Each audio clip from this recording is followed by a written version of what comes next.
అందరికీ నమస్కారము. నూతన సంవత్సర శుభాకాంక్షలు. మనకు పండుగలు వచ్చినాయంటే సంక్రాంతి పండుగ వచ్చిందంటే రోజు ఎన్ని ముగ్గులు వేసినా కానీ అసలు ఇంకా ముగ్గు ఇంకా ఇంకా ఇంకా వేయాలన్నట్టే ఉంటుంది. ముగ్గు డబ్బా పట్టినామంటే చూడకుండానైనా కానీ ఎలా వేసినా అదొక ముగ్గు డిజైన్ లాగా మంచిగా కనబడుతూ ఉంటుంది. ఇలా గీతల ముగ్గులు ఎక్కువ వేసుకుంటారు సంక్రాంతి పండుగ వచ్చిందంటే. జనవరి 1 రోజు అయితే ఇలా చిన్నగా కొంచెమే కలర్స్ రింపి చిన్న చిన్నగా వేసేసుకున్నాము. ఇలా అయిపోయింది జనవరి 1 రోజు. ఇంకా ఆ రోజు వీడియో పెట్టలేకపోయాము మేము.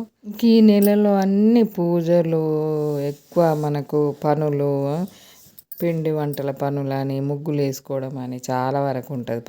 పెద్దవాళ్ళు అయితే అసలు వాకిలి కొంచెం కూడా ఖాళీ లేకుండా అన్నిటితో రింపిందే ఒక లెక్క అన్నట్టు వాకిలికి ఇంత ఖాళీ లేకుండా ముగ్గు రింపేవాళ్ళు. ఇప్పుడైతే మనం ఒక ముగ్గు వేస్తే ఆ ముగ్గు తేలేలాగా ఒక ముగ్గు వేసుకొని అలా కవర్ చేసుకుంటాము. ఈ నెలలో తప్పనిసరి ఆవు ఇంటి ముందరికి వచ్చిందంటే కొంచెం వాటర్ కానీ, పండు కానీ, దాన కానీ